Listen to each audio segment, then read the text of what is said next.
Hey, Mike, I know we've talked to you about it a number of times, and you always kind of deflect to your staff and your team and training staff and things like that. But to officially win Coach of the Year in your first year here, how special is that for you personally?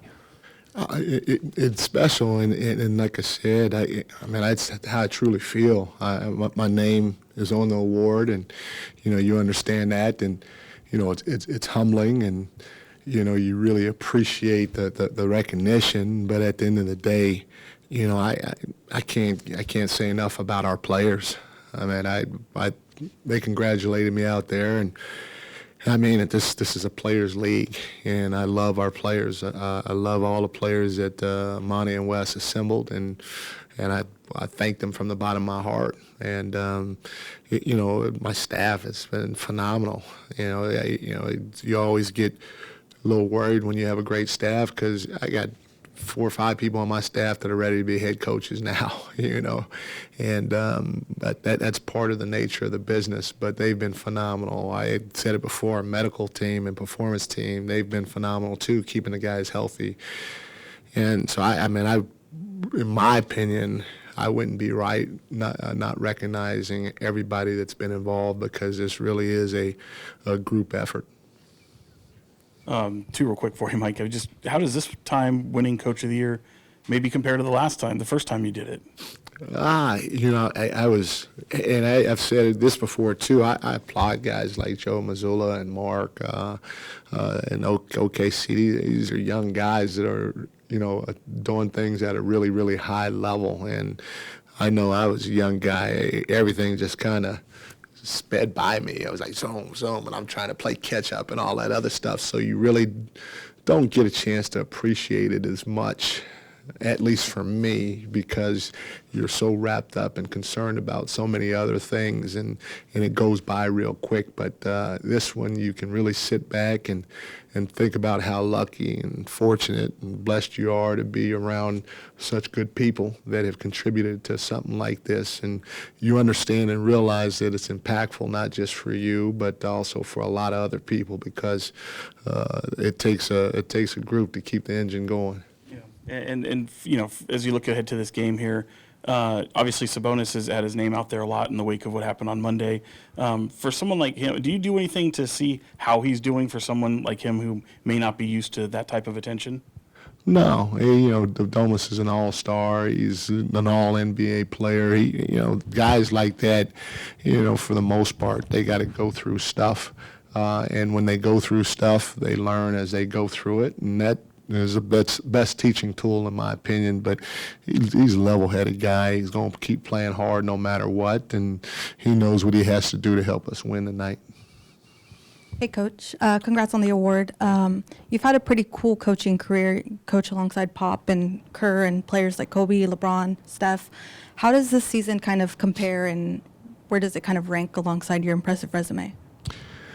I mean, it's hard to compare. I mean, they're all different, with the exception that, again, I've been fortunate, blessed, lucky to be involved with a lot of great players and a lot of great people. That has all been the same. I do feel fortunate that I've been put in those situations with those types of people, and I've learned a lot from everybody I've been around. But each one is different, obviously, this season, our team was young and a little bit inexperienced compared to some other teams, and to see them respond the way that they have to the way we've approached this season as a coaching staff in particular has been a lot of fun for me, because these guys have really embraced us coaching them. They've allowed us to coach them, and because of their willingness to be coached, we've been able to see some good things. On top of that, I tell you what,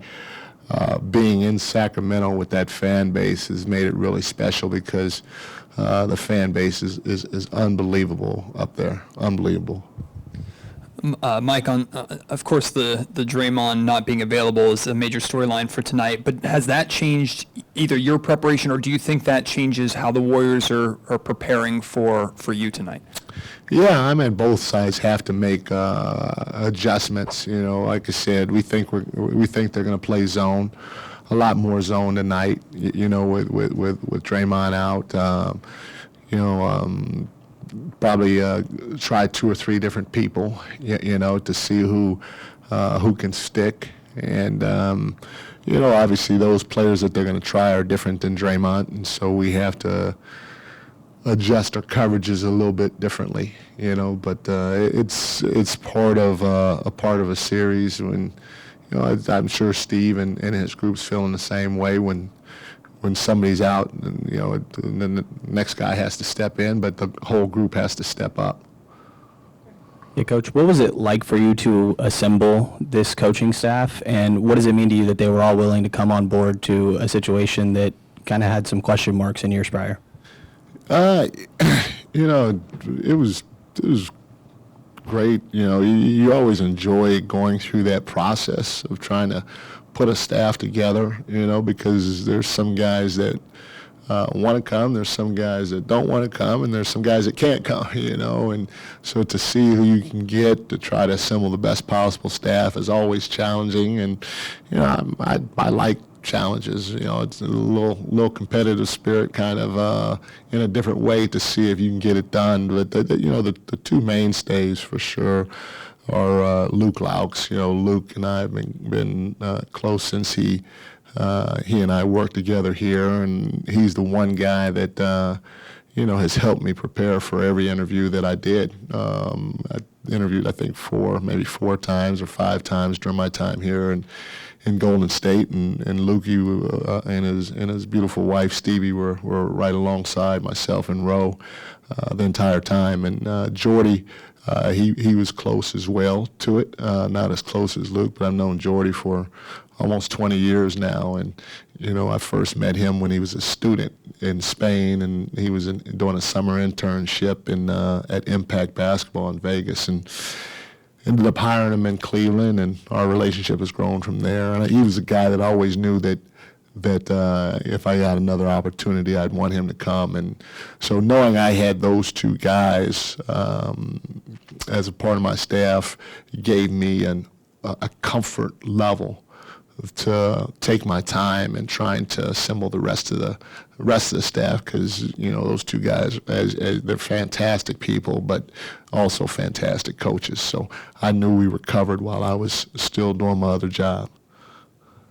Mike, what emotion does it bring to walk into the arena and see Chase Center with all the yellow shirts out, but this time for the postseason against your former team? This place was a special place. I mean, I was here for 6 years, and you start from the top with Joe and Peter. Fantastic. I mean, Bob is freaking unbelievable. Steve as a person and a coach, you learn so much from him.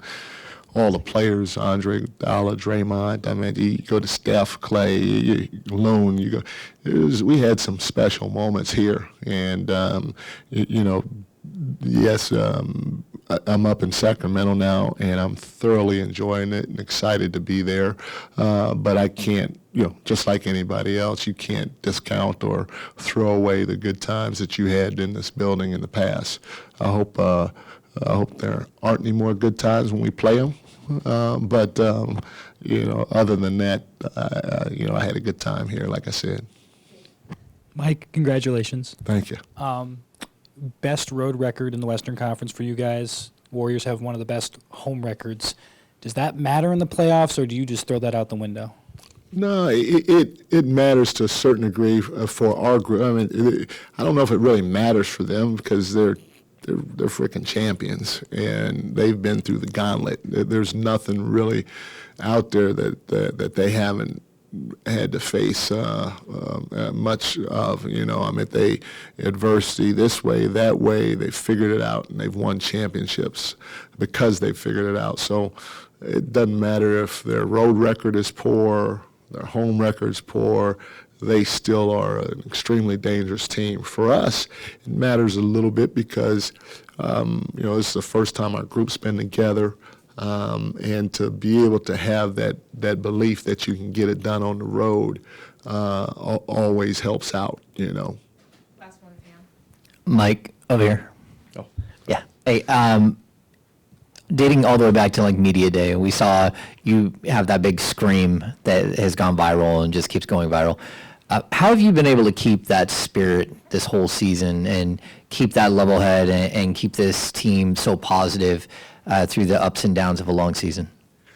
At the end of the day, James, it's just basketball. As crazy as it sounds, it is just basketball. And shoot, we've been playing basketball probably outside with our friends probably since 5, 6, 7 years old. I don't know. And I really try to think of it that way, because to me, what that equates to is joy and having fun. And yes, there's a seriousness that we need to bring to the table for our job, which we do, but in the same breath, we can't discount the fact or belittle the fact that at the end of the day, it's about bringing a group of guys together and going out there and competing while playing a kid's game. And when you think of it that way, a lot of fun that needs to be had, a lot of joy that needs to be had, and so that's how I try to keep it.